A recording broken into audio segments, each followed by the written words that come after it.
I get that this is a sprint car space, but the recent news concerning Port Royal Speedway and BAPS Motor Speedway banding together on the suspension of a limited late model driver is pretty interesting.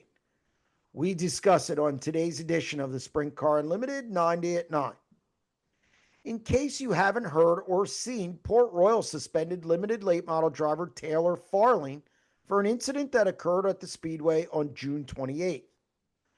Farling spun after contact with Dylan Stake during the main event. He then proceeded to try and hit Stake's car with his, missed, drove the opposite way on the speedway, and crashed into the front end of Stake's car.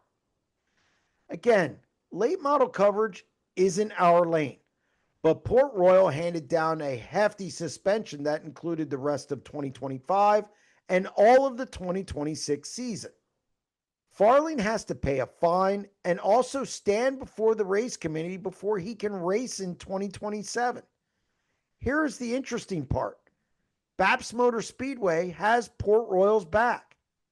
By that, I mean BAPS Motor Speedway is going to enforce the same suspension.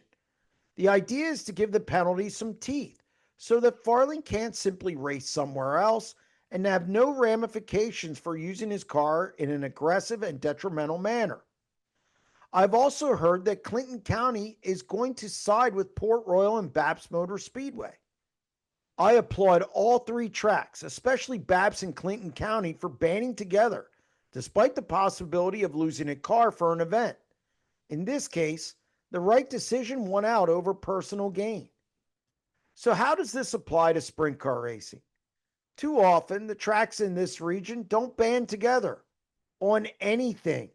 They have a tendency to go their own direction, schedule over top of each other, and they certainly don't get involved in tough decisions and instead choose to take the easy path, which is usually the one of least resistance. I just like that BAPS, Clinton County, and Port Royal are on the same side on a serious issue. More important, they acted on it as a group. Now, if we can only make this happen with all of the local tracks when it comes to rules, scheduling, and other problems facing sprint car racing, then maybe we can start working on making this sport better. That's going to wrap up this edition of the Sprint Car Unlimited 90 at 9, and we'll be back tomorrow. Stay tuned.